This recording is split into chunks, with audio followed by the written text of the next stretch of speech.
इस वीडियो में आप इतिहास की वो घटनाएं जानेंगे जो आपको हैरान करके रख देगी। सो वीडियो को आखिरी तक जरूर देखना। नंबर 1, 1907 की बात है। ओटो थॉमस नाम का एक आदमी अमेरिकी स्टेट फ्लोरिडा के शहर की वेस्ट में रहता था। ओटो के साथ उसकी वाइफ और रॉबर्ट नाम का एक बेटा भी रहता था।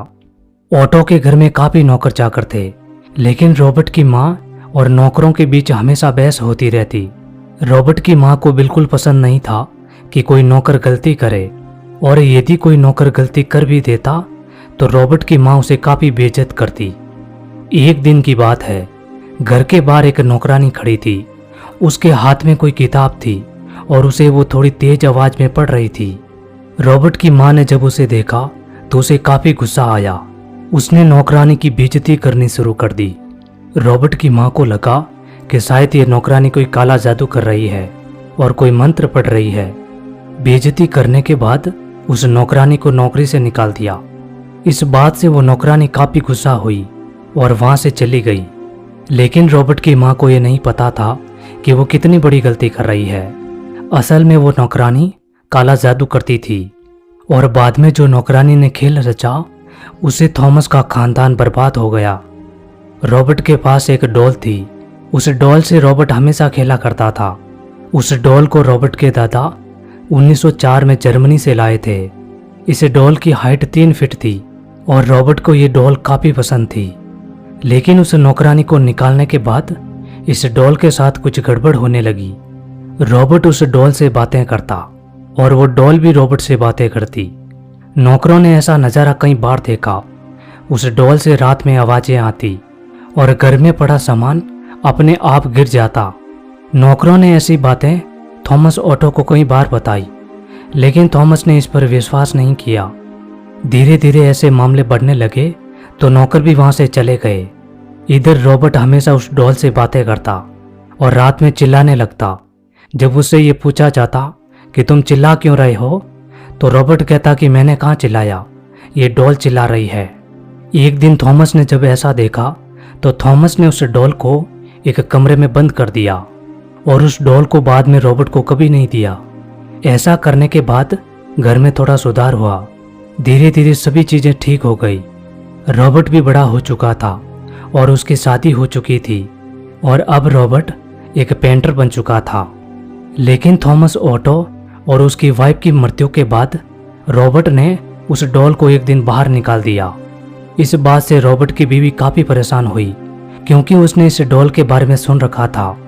रॉबर्ट की बीवी ने रॉबर्ट को काफी रोका, लेकिन रॉबर्ट नहीं माना। रॉबर्ट ने उस डॉल के लिए एक अलग कमरा बना रखा था। वो डॉल वहीं पर रहती और रॉबर्ट हमेशा उस डॉल से मिलने चाहता।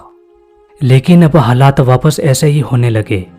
कुछ महीने बाद रॉबर्ट की बीवी की अचानक मृत्यु हो गई और घर में ही ऐसी ही घटनाएं घटने लगी। रॉबर्ट पागल सा हो गया था। रॉबर्ट उस डॉल से ऐसे बातें करता जैसे वो डॉल कोई इंसान हो। कहते हैं कि धीरे धीरे रॉबर्ट पागल हो गया और उस डॉल को अपनी गोद में बैठाकर अपने घर के बाहर बैठ जाता और आने जाने वाले लोगों को गालियां देता। ऐसे हालात होने की वजह से रॉबर्ट के रिश्तेदार भी कभी रॉबर्ट से मिलने नहीं गए और ना ही उस डॉल को रॉबर्ट से अलग की। रॉबर्ट की मृत्यु के बाद उस डॉल को एक म्यूजियम में रख दिया गया। आज भी इस डॉल को म्यूजियम में देखा जा सकता है। नंबर 2, 25 अगस्त 2010 को अफ्रीकी देश कांगो में किंगशासा से बेंगलुरु एक फ्लाइट जा रही थी। इस फ्लाइट के साथ जो घटना घटी इसने पूरी दुनिया को हैरान कर दिया।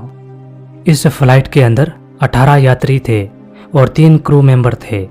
लेकिन उस 18 यात्रियों में से एक यात्री के बैग में एक मगरमच्छ था। वो आदमी इस मगरमच्छ को इलीगल तरीके से ले जा रहा था। उस समय कांगो देश में फ्लाइट में जानवरों को ले जाया जा सकता था, ऐसे जानवरों को जो हिंसक ना हो, लेकिन मगरमच्छ को नहीं ले जाया जा सकता। ये एक हिंसक जानवर हैं। क्योंकि ये एक लोकल फ्लाइट थी इसलिए ज़्यादा चेकिंग नहीं हुई और वो आदमी अपने बैग में इस मगरमच्छ को डालकर फ्लाइट में चढ़ गया। फ्लाइट ने किंशासा से अपना सफ़र शुरू कर दिया और बेंगलुरु जा रही थी। लेकिन जब बेंगलुरु से 1 किलोमीटर दूर रही तो वो मगरमच्छ उस बैग से निकल गया उस मगरमच्छ पर पहली नज़र एयर होस्टेज की पड़ी। वो जोर से चिल्लाने लगी और भागती हुई कॉकपिट में चली गई। एयर होस्टेज को भागते देख यात्री भी डर गए और जब यात्रियों को मगरमच्छ नजर आया तो वो लोग भी कॉकपिट की तरफ भागने लगे। सभी यात्री जब कॉकपिट की तरफ आ गए तो फ्लाइट का बैलेंस बिगड़ गया और फ्लाइट बेकाबू हो गया। पायलट ने काफ़ी कोशिश की लेकिन वो फ्लाइट को नहीं संभाल पाए।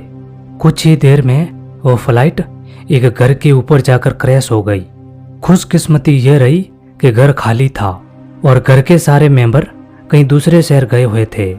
लेकिन फ्लाइट में बैठे 21 लोगों में से सिर्फ एक आदमी की जान बची, बाकी 20 लोग मारे गए और बचा हुआ आदमी भी कोमा में चला गया था। बाद में इस मामले की जांच की गई। काफ़ी कोशिश करने के बावजूद भी फ्लाइट के अंदर जो ब्लैक बॉक्स था वो नहीं मिला, जिससे ये नहीं पता चल पाया कि आखिर फ्लाइट में क्या हुआ। इसलिए अब इंतज़ार था उस आदमी के होश में आने का जो इस घटना में बच गया था। जब वो आदमी होश में आया और उसने जब ये कहानी सुनाई तो सभी लोग हैरान रह गए। लेकिन आपको ये बात जानकर हैरानी होगी कि फ्लाइट के अंदर जो मगरमच्छ था वो भी इस हादसे में बच गया था। जब प्लेन क्रैश हुआ तो वहाँ पर यह मगरमच्छ मिला। लोगों ने उसे तालाब में छोड़ दिया। नंबर 3, ये है हाकान नॉर्डविस्ट। ये स्वीडन में रहते हैं, लेकिन 2006 में इन्होंने एक ऐसा दावा किया जिसने पूरी दुनिया को हैरान कर दिया और ये पूरी दुनिया में फेमस हो गए थे। इन्होंने कहा कि 30 अगस्त 2006 को वो अपने घर आए, लेकिन जब वो किचन की तरफ गए तो देखा कि किचन में पानी भरा हुआ है। जब वो इसको चेक करने के लिए किचन में लगे पाइप को देख रहे थे तो इनको एक जगह नजर आई जहाँ पर दीवार होनी चाहिए थी, लेकिन दीवार ना होकर एक लंबी सी सुरंग थी। मुझे ये जानकर काफ़ी हैरानी हुई और मैं उस सुरंग में घुस गया। आगे मुझे एक खुली जगह मिली। मैं उस जगह पर खड़ा था, लेकिन तभी मुझे एक आदमी नजर आया जो हूबहू मेरी तरह दिख रहा था, लेकिन वो काफ़ी उम्र में था। लेकिन जब मैंने उसे नाम पूछा तो मुझे पता चला कि वो मैं ही था और मैं समय यात्रा करके 2042 में आ गया हूँ और उस समय मेरी उम्र 72 साल हो चुकी थी। मैंने उस आदमी से मेरे बचपन की काफ़ी बातें पूछी और फिर मैंने एक वीडियो बनाया। ये जो वीडियो आप देख रहे हो ये हाकान ने ही बनाया है। हाकान ने इस वीडियो में अपने हाथ का टैटू दिखाया। उस आदमी के हाथ पर भी ऐसा ही टैटू था। हाकान कहता है कि मैंने अपने खुद के साथ काफ़ी समय बिताया और फिर मैं उस सुरंग में घुस गया और वापस किचन में आ गया। 2006 में हाकान ने यह कहानी पूरी दुनिया को बताई। हैरानी की बात तो यह है कि कुछ ही दिनों में हाकान पूरी दुनिया में फेमस हो गए और लोगों ने इस कहानी पर विश्वास कर लिया। अब दोस्तों जानते हैं इसकी सच्चाई। हाकान के मुताबिक वो अपने आप से मिला उस समय जब वो बूढ़ा हो चुका था। इसका मतलब यह होता है कि कोई आदमी बिना शादी किए समय यात्रा करके अपने बेटों से मिल सकता है। ये कितनी बचकानी बात लगती है। जिस आदमी ने शादी भी नहीं की वो आदमी भला अपने बच्चों से कैसे मिल सकता है, जबकि उसने बच्चे पैदा भी नहीं किए। लेकिन फिर भी लोगों ने ऐसी बातों पर विश्वास कर लिया। लेकिन दोस्तों ऐसे लोगों की कमी नहीं है। समय समय पर ऐसे लोग दावा करते आए हैं। कई लोग ये दावा करते हैं कि हम भविष्य से आए हैं और फिर वो लोग भविष्यवाणी करते हैं। दरअसल वो लोग लोगों के दिमाग के साथ खेल रहे हैं, क्योंकि वो लोग ये बताते हैं कि हमने समय यात्रा की और हम लोगों ने ये सब चीज़ देखी और फिर वो लोग कुछ भविष्यवाणी करते हैं ताकि लोग उस भविष्यवाणी के बारे में सोचते रहें और वो आदमी हमेशा उन लोगों को याद रहे। ये सब लोग सिर्फ फेमस होने के लिए ऐसी झूठी कहानियां गढ़ते हैं। नंबर 4, इस बच्चे का नाम था गारनेट पियर। पियर का जन्म 3 दिसंबर 2008 को हुआ था। पियर की मां का नाम लेजी था, लेकिन 2014 में पियर की मृत्यु हो गई। लेकिन जब इस बच्चे की आप कहानी सुनेंगे तो आपके आंख में आंसू जरूर आएगा। 2008 में जब पियर का जन्म हुआ तभी से पियर बीमार रहने लगा। लेजी जब इसे अस्पताल लेकर गई तो बच्चे का जब ब्लड टेस्ट किया गया तो ये पता चला कि बच्चे के शरीर में सोडियम की मात्रा ज़्यादा है। डॉक्टर ने लेजी को दूध बदलने को कहा लेकिन उसके बावजूद भी पियर के शरीर में सोडियम की मात्रा बढ़ जाती। 2008 से लेकर 2014 के बीच ये बच्चा हमेशा बीमार रहता। लेकिन पियर की मृत्यु के बाद पियर और लेजी के रूम का सीसीटीवी कैमरा चेक किया गया। डॉक्टर ये देखकर हिल गए कि लेजी अपने बेटे के शरीर में नमक की मात्रा बढ़ा रही है। डॉक्टर ने पुलिस को कहा और पुलिस ने लेजी के घर की तलाशी ली। लेजी के घर की तलाशी लेने पर कहीं जगह नमक मिला। पियर जो दूध पीता था उसमें भी नमक की मात्रा काफी ज्यादा थी। लेकिन किसी को ये बात नहीं समझ आ रही थी कि लेजी आखिर अपने बेटे के साथ ऐसा कर क्यों रही थी। पुलिस ने लेजी को गिरफ्तार किया और उसे पूछताछ की। दरअसल लेजी का एक बॉयफ्रेंड था। लेजी जब गर्भवती हुई और पियर का जन्म होने वाला था, उससे पहले ही लेजी के बॉयफ्रेंड की एक्सीडेंट में मृत्यु हो गई।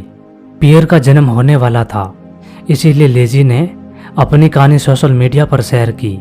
धीरे धीरे यह कहानी फेमस हो गई और जब पियर का जन्म हुआ तो कई लोगों ने लेजी की मदद करने के लिए पैसे भेजे।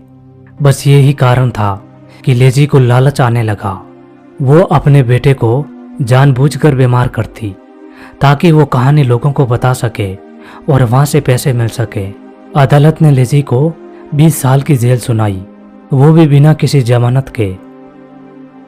उम्मीद है दोस्तों आपको ये घटनाएं पसंद आई होगी।